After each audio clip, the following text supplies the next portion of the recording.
Sa iba pang balita, isusulong naman ng Civil Service Commission ang pagpapalawig sa Anti-Red Tape Act. Ito'y upang mas mapabuti pa ang serbisyo sa taong bayan. Narito ang report ni Jonathan Llanes ng PTV Baguio. Malalakasin pa ng Komisyon ng Serbisyo Sibil ang pagmamatsyag sa mga itinuturing na frontline service providers ng pamahalaan kung tumatalima ito sa itinatadhana ng Republic Act 9485 o ang batas na nagsisiguro ng maayos at epesyenteng pamamahagi ng serbisyo sa mamamayan. Sa isinagawang Citizen Satisfaction Center Seal of Excellence Award ng Pamanang Lingkod Bayani, inihalimbawa ni Civil Service Commissioner Francisco Duque III ang 30 tanggapan at pamahalaan sa Cordillera na sasailalim sa 2014 Report Card Survey upang madetermina ang kalidad at kakayanan nito sa pamamahagi ng serbisyo.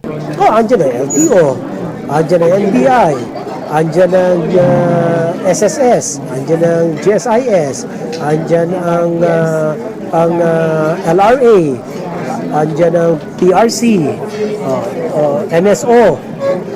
So ito yung mga mataong mga ahensya.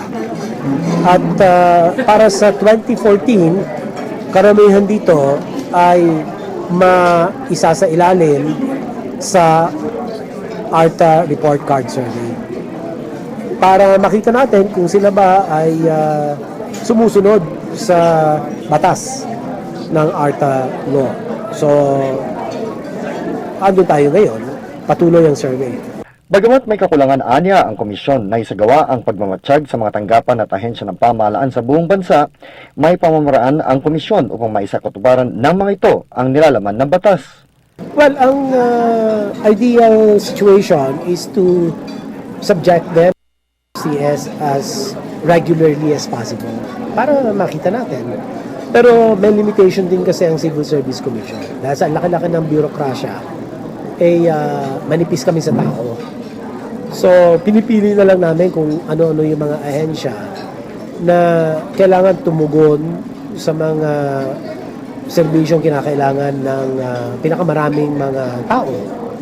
So, pinipili namin. So, meron kami evidence-based identification of who these agencies are.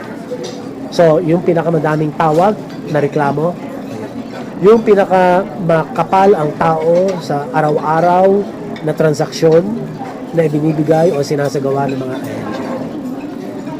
So, yung mga reklamo, sumbong, lahat yan. Yan ay yung mga batayan natin kung bakit napili natin itong bagong listahan ng 10 o 9 na ahensya.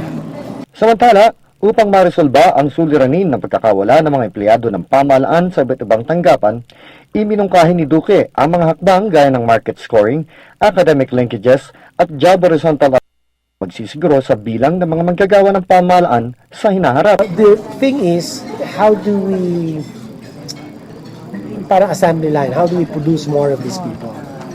So, that's the strategy, is to produce more of these people.